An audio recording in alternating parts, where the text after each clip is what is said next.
नमस्कार साथियों, स्वागत है आप सबों का सरल संस्कृत संभाषण यूट्यूब चैनल पे। मित्रों, पहली बार चैनल को देख रहे हैं तो सब्सक्राइब करेंगे, बेल आइकन बटन ऑन करेंगे। मित्रों, हम लोग आज वर्ण विचार के विषय में जानेंगे। आइए सबसे पहले हम शुरुआत करते हैं संस्कृत से। साथियों, सबसे पहले हम लोग संस्कृत को जानते हैं। संस्कृत जो है मित्रों, सम उपसर्ग क्री धातु और त प्रत्यय के मिल से बनता है। यदि आप सम उपसर्ग का प्रयोग करते हैं क्री धातु के साथ और त प्रत्यय का, तो फिर सुट का आगम होता है और सुट का आगम होने के बाद सुट में स बसता है। ठीक है। संस्कृत शब्द का अर्थ है शुद्ध, परिष्कृत, परिमार्जित, परिनिष्ठित। अतः संस्कृत भाषा का अर्थ है शुद्ध एवं परिमार्जित भाषा। अब व्याकरण को थोड़ा समझ लीजिए। तो वी उपसर्ग, आंग उपसर्ग, दो उपसर्ग है, क्री धातु है, ल्युट प्रत्यय। व्याक्रियन्ते व्युत्पाद्यन्ते अनेन इति व्याकरणम, जिसके माध्यम से शब्दों की व्युत्पत्ति या निष्पत्ति बताई जाए वह व्याकरण है। तो मित्रों, आप इस परिभाषा को अवश्य याद करें। व्याक्रियन्ते व्युत्पाद्यन्ते अनेन इति व्याकरणम। व्याकरण शब्द शास्त्र या पद शास्त्र है। व्याकरण को क्या कहा गया है मित्रों? शब्द शास्त्र अथवा पद शास्त्र। प्रश्न रहेगा व्याकरण क्या है, उसमें ऑप्शन रहेगा, जिसमें एक सही ऑप्शन रहेगा शब्द शास्त्र। आइए अब हम त्रिमुनि को जाने। संस्कृत व्याकरण के त्रिमुनि हैं पाणिनि, दूसरा कात्यायन, तीसरा पतंजलि। तो इन मुनियों को आप अवश्य ही जान लें। पहला है पाणिनि, दूसरा कात्यायन और तीसरा पतंजलि। साथियों, आप कलम और कॉपी लेकर के बैठेंगे, नोट करते चलेंगे, आगे बढ़ेंगे। अब है साथियों अष्टाध्यायी के विषय में जानेंगे। व्याकरण शास्त्र का महत्वपूर्ण ग्रंथ है अष्टाध्यायी, जो महर्षि पाणिनि की रचना है। जी हाँ साथियों, जो आप तीन मुनियों को जाने, उनमें जो प्रथम मुनि हैं पाणिनि, जिसके द्वारा यह अष्टाध्यायी रची गई। अर्थात अष्टाध्यायी में 8 अध्याय है। यदि कोई पूछे आपसे अष्टाध्यायी में कितने अध्याय हैं, तो 8 अध्याय हैं। और कितने पाद हैं? 4 पाद हैं। प्रत्येक अध्याय में 4 पाद हैं। तो कुल मिलाकर 32 पाद है तथा 3978 अर्थात लगभग माने तो 4000 सूत्र हैं। यह जो अष्टाध्यायी है साथियों पाणिनि का, पाणिनि के अष्टाध्यायी में 4000 सूत्र है। ठीक है, 4000 सूत्र हैं कि पाणिनि के अष्टाध्यायी में, इसीलिए पाणिनि का, ठीक है, इसलिए पाणिनि को क्या कहा जाता है? सूत्रकार कहा जाता है, क्योंकि पाणिनि ने अष्टाध्यायी में लगभग 4000 सूत्र लिखे। तो पाणिनि हो गए आपका सूत्रकार। और आगे हम कात्यायन जी को भी जानेंगे, जो वार्तिकार कहे गए हैं। तो चलेंगे नेक्स्ट। अब अष्टाध्यायी का जो प्रथम सूत्र है वृद्धिरादैच, ठीक है, जो कि प्रथम अध्याय के प्रथम पाद का पहला सूत्र है। यदि आपसे पूछा जाए अष्टाध्यायी का पहला सूत्र कौन सा है, तो बस आप याद रखेंगे वृद्धिरादैच। यह पहला अध्याय का पहला पाद का है ना, प्रथम अध्याय का प्रथम पाद का पहला सूत्र है। तथा अंतिम सूत्र जो है अ है। कोई आपसे पूछे अथवा परीक्षा में यदि आए कि अष्टाध्यायी का अंतिम सूत्र है, 4 ऑप्शन रहेगा, तो आप अ इस सूत्र को अंकित कर लें, अपना डायरी में नोट कर लें आप। जो 8वें अध्याय के चतुर्थ पाद, ठीक है, 8 अध्याय है तो उसके चौथे पाद का 67वां सूत्र है मित्रों। नेक्स्ट बढ़ेंगे हम आगे। महर्षि कात्यायन या वररुचि, ध्यान दीजिएगा, कात्यायन को हम वररुचि भी कहते हैं। तो लिख रहे हैं कि कि महर्षि कात्यायन या वररुचि ने अष्टाध्यायी के सूत्रों पर, जो पाणिनि ने जो सूत्र लिखा अष्टाध्यायी में, उन सूत्रों पर जो है महर्षि कात्यायन ने क्या लिखा, वार्तिक लिखा, इसीलिए इन्हें वार्तिककार कहते हैं। तो मित्रों आप याद रखेंगे, कात्यायन को हम वार्तिककार कहते हैं। क्यों कहते हैं? क्योंकि इन्होंने पाणिनि जी के अष्टाध्यायी के सूत्रों के ऊपर वार्तिक लिखा, इसीलिए इन्हें हम वार्तिककार कहते हैं। प्रत्येक पंक्ति को देखेंगे, VVI है, अभी से आप पढ़ते चलें। कोई भी दिक्कत हो तो मित्रों अवश्य आप कमेंट्स के माध्यम से प्रश्न करें, पूछें। नेक्स्ट, महर्षि पतंजलि ने अष्टाध्यायी के 4000 सूत्रों पर एक विस्तृत भाष्य लिखा। ध्यान दीजिएगा, तीनों मुनियों ने सूत्रों पर ही कार्य किया है। प्रथम मुनि आपने देखा पाणिनि जी ने अष्टाध्यायी में 4000 सूत्र लिखे, अष्टाध्यायी लिखे जिसमें 4000 सूत्र लिखे, ठीक है। और कात्यायन ने उन्हीं सूत्रों के ऊपर वार्तिक लिखा। और अब बारी आई पतंजलि जी की, तो पतंजलि जी ने भी उन्हीं 4000 सूत्रों के ऊपर एक विस्तृत भाष्य लिखा, जिसे हम क्या कहते हैं, महाभाष्य, जिसे मित्रों महाभाष्य कहते हैं। जो पाणिनि जी के 4000 सूत्रों के ऊपर विस्तृत रूप से भाष्य लिखा गया, इसीलिए व्याकरण शास्त्र के भाष्यकार के रूप में पतंजलि प्रसिद्ध है। अब उसमें ऑप्शन रहेगा क्वेश्चन में, पाणिनि ऑप्शन ये रहेगा मित्रों कि भाष्यकार हैं, अब वहां रहेगा कात्यायन, कात्यायनः, प्रश्न संस्कृत में रहेगा भाष्यकार अस्ति कात्यायन पतंजलि पाणिनि, और एक ऑप्शन रहेगा। तो आपको सही आंसर लगाना है पतंजलि ही। यदि रहेगा वार्तिककार तो सही उत्तर कात्यायनः।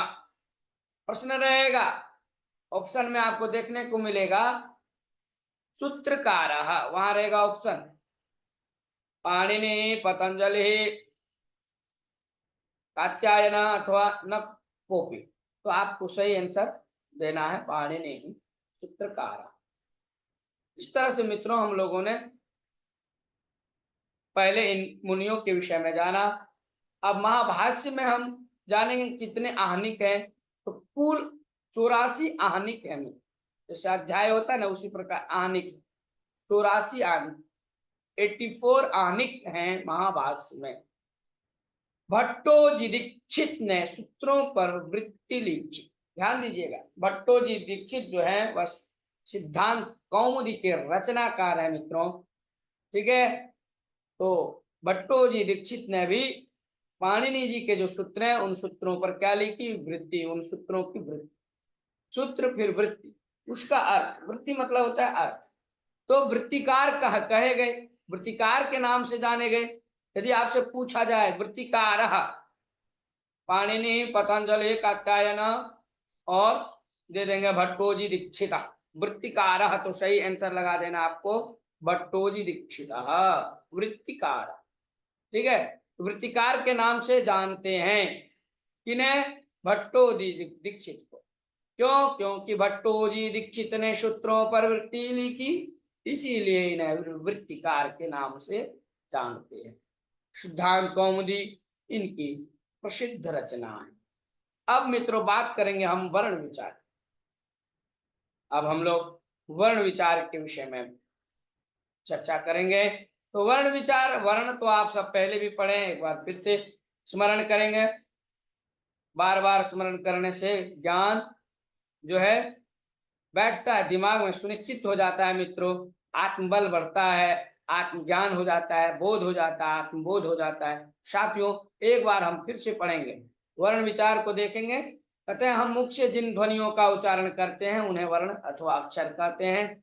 वैसे तो न क्षरति इति अक्षरा, ऐसा अक्षर शब्द का व्युत्पत्ति लब्ध अर्थ, अर्थात जिनका क्षरण या विनाश न हो वे अक्षर हैं। यदि आपसे कोई पूछे ये अक्षर किसे कहते हैं, तो जिनका क्षरण अथवा विनाश न हो वे अक्षर हैं, जैसे अ, ई, उ, क, ख, ग आदि, परंतु सामान्यतया वर्ण या अक्षर समानार्थी समझे जाते हैं।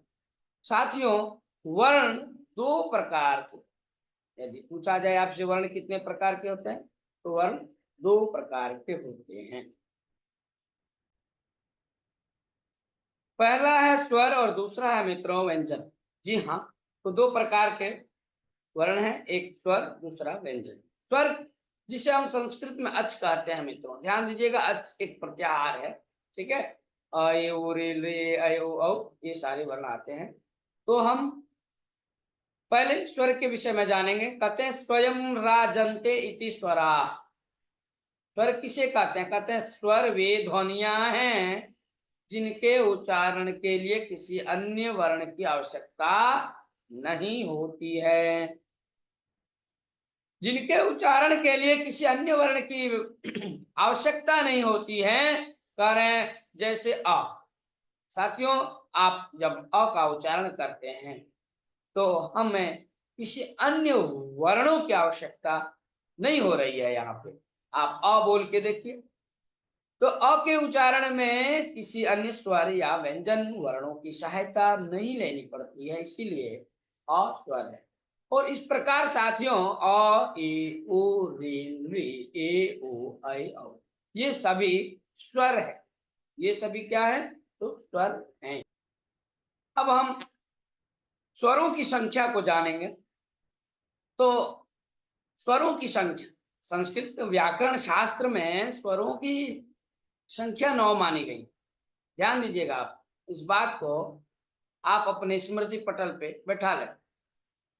अ ई उ री री ए ओ ऐ औ, ठीक है।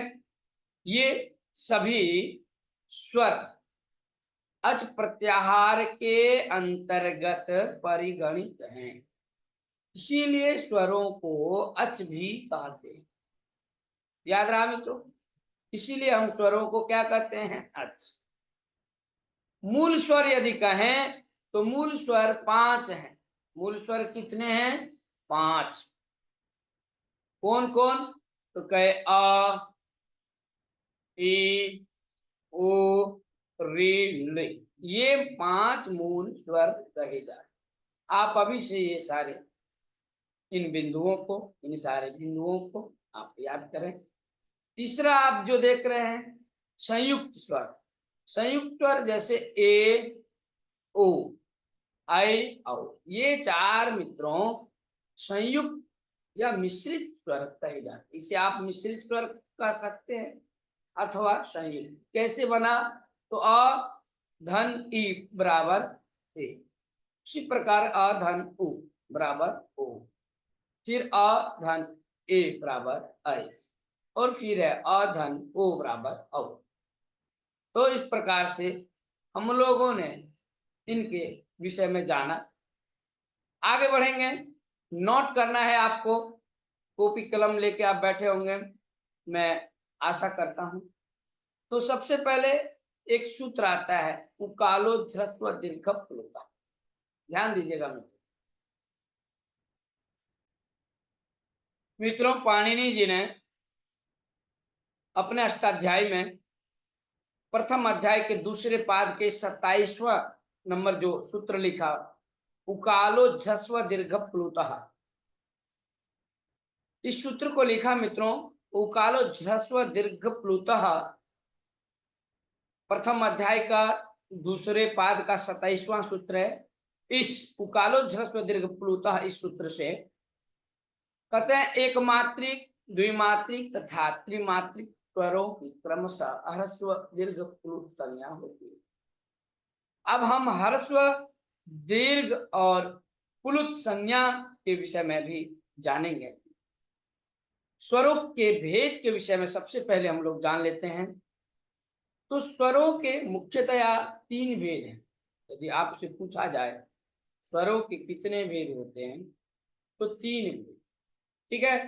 पहला ह्रस्व स्वर। ह्रस्व स्वर किसे कहते हैं? तो जिन स्वरों के उच्चारण में एक मात्रा का समय लगे उन्हें ह्रस्व स्वर कहते हैं। ठीक है, जैसे आ, ए, ओ, रे, रे, ये सभी ह्रस्व स्वर हैं। ठीक है साथियों, आगे हम दीर्घ स्वर को जानेंगे।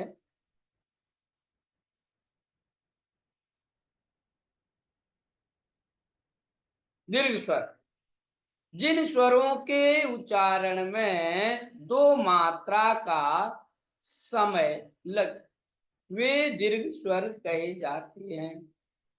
हर्ष स्वर में आपने देखा कि जिन स्वरों के उच्चारण में एक मात्रा का समय लगे उन्हें हर्ष स्वर, और जिन स्वरों के उच्चारण में, जैसे आप बोलिए आ, ई, उ, तो जिन स्वरों के उच्चारण में मात्राएं दो, अर्थात दो मात्रा का समय लगे वे दीर्घ स्वर। जैसे आ, ई, उ, री, ठीक है, री, ए, ओ, आई। और तीसरा स्वर है मित्रों प्लुत स्वर, जिन स्वरों के उच्चारण में दो मात्रा से अधिक अर्थात 3 मात्रा का समय लगे उन्हें प्लुत स्वर कहते हैं।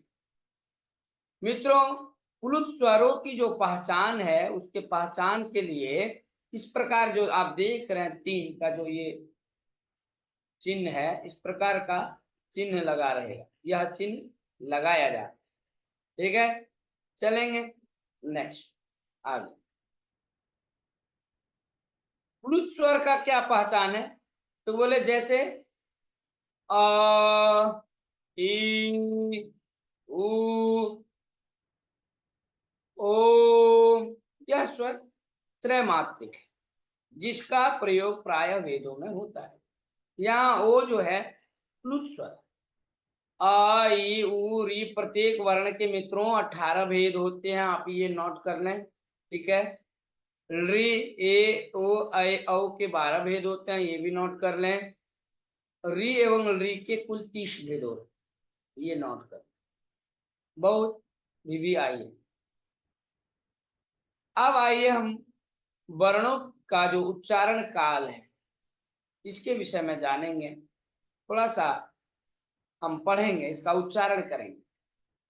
एक मात्रो भवेत् ह्रस्वो द्विमात्रो दीर्घ उच्यते, त्रिमात्रस्तु प्लुतो गेयो व्यंजनम चार्धमात्रिकम। वर्णों का जो उच्चारण काल है, कहते हैं एक मात्रो भवेत् ह्रस्वो, ध्यान दीजिएगा, ह्रस्व की, ह्रस्व जो स्वर है मित्रों, ह्रस्व स्वर की एक मात्रा और दीर्घ स्वर की 2 मात्रा एवं एवं प्लुत स्वरों को त्रिमात्रिक समझना चाहिए। और व्यंजनम चार्धमात्रिकम, व्यंजन वर्णों की आधी मात्रा जाननी चाहिए। इसे आप याद कर रहे हैं मित्रों, बहुत अच्छा श्लोक है। एक मात्रो भवेत् ह्रस्वो द्विमात्रो दीर्घ उच्यते, त्रिमात्रस्तु प्लुतो गेयो व्यंजनम चार्ध मात्रिकम, व्यंजनम चार्ध मात्रिकम। तो साथियों, इस प्रकार से हम लोगों ने आज स्वर वर्ण के विषय में जाना, और आगे हम फिर व्यंजन वर्ण के विषय में पढ़ेंगे। वीडियो को आप लाइक करेंगे मित्रों, अपने तमाम सहयोगी साथियों तक इसे पहुंचाने का कष्ट करेंगे। और यदि आप पहली बार इस चैनल से जुड़े होंगे तो सब्सक्राइब करेंगे, बेल आइकन बटन को ऑन करेंगे। तो इस प्रकार से प्रतिदिन यदि आप झारखंड टेट परीक्षा की तैयारी करेंगे मित्रों, प्रत्येक अंश को यदि देखेंगे, निश्चित रूप से आप सफल होंगे। एक एक अंश को देखना है, प्रत्येक बिंदु महत्वपूर्ण, इसलिए आप अभी से समय का सदुपयोग करें। आज के लिए इतना ही साथियों। नमः संस्कृताय, जयतु संस्कृतम, जयतु भारतम, वंदे संस्कृत मातरम, वंदे भारत मातरम। नमो नमः।